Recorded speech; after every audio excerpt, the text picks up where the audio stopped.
കോതമംഗലത്ത് ഓടയുടെ മാൻഹോളിൽ വീണ ആദിവാസി യുവാവിന് അത്ഭുതകരമായി ജീവൻ തിരിച്ചു കിട്ടി. ഫയർഫോഴ്സാണ് യുവാവിനെ രക്ഷപ്പെടുത്തി ആശുപത്രിയിൽ എത്തിച്ചത്. പൊങ്ങൻചോട് സ്വദേശി അനീഷ് പൊന്നപ്പൻ പരിക്കുകളോടെ ചികിത്സയിലാണ്. കോതമംഗലം മുനിസിപ്പൽ മാർക്കറ്റിനുള്ളിലെ മാൻഹോളിലാണ് അനീഷ് പൊന്നപ്പൻ വീണത്. വെള്ളിയാഴ്ച രാത്രിയിലായിരുന്നു സംഭവം. 20 അടിയോളം താഴ്ചയുള്ള മാൻഹോളിൽ അനീഷ് വീഴുന്നത് സമീപത്തുണ്ടായിരുന്നവർ കണ്ടതാണ് രക്ഷയായത്.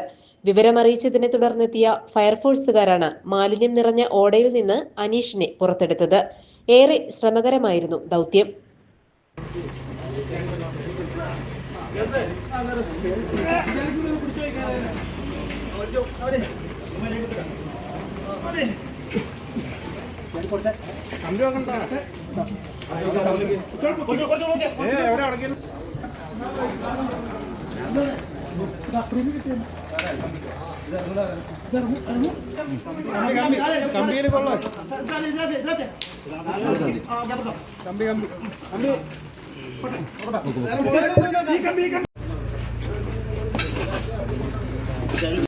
മാർക്കറ്റിൽ നിന്ന് റവന്യൂ ടവർ ഭാഗത്തേക്ക് പോകുമ്പോഴാണ് അനീഷ് മാൻഹോളിൽ പതിച്ചത്.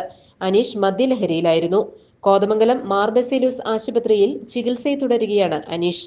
തലയ്ക്കും നട്ടെല്ലിനുമുൾപ്പെടെ പരിക്കുണ്ട്. അപകടനില തരണം ചെയ്തതായി ഡോക്ടർമാർ അറിയിച്ചുവെന്ന് ബന്ധുക്കൾ പറഞ്ഞു. GTV news, Kothamangalam. ഇവിടെ തലയില പറ്റിയ പുറകില് തലയില പുറകിലെ പറ്റിയതുള്ളൂ. പിന്നെ ഇവിടെ ഇത്തിരി പൊട്ടലൊക്കെ പറ്റി, ഇവിടെ കവിളിലൊക്കെ കൂടുതലും പറ്റിയ ഇവിടെ പുറകിലൊക്കെ കിട്ടി. ഡോക്ടർ പറഞ്ഞപ്പോൾ തലക്ക് മാത്രമേ ഇതുള്ളെന്ന് പറഞ്ഞു. വേറെ കാഞ്ചി ചെയ്തിട്ട് വേറെ കുഴപ്പങ്ങളൊന്നും ഇല്ലെന്ന് പറഞ്ഞു. പിന്നെ നടുവിൽ ഇച്ചിരി പൊട്ടു വന്നെന്ന് പറഞ്ഞായിരുന്നു.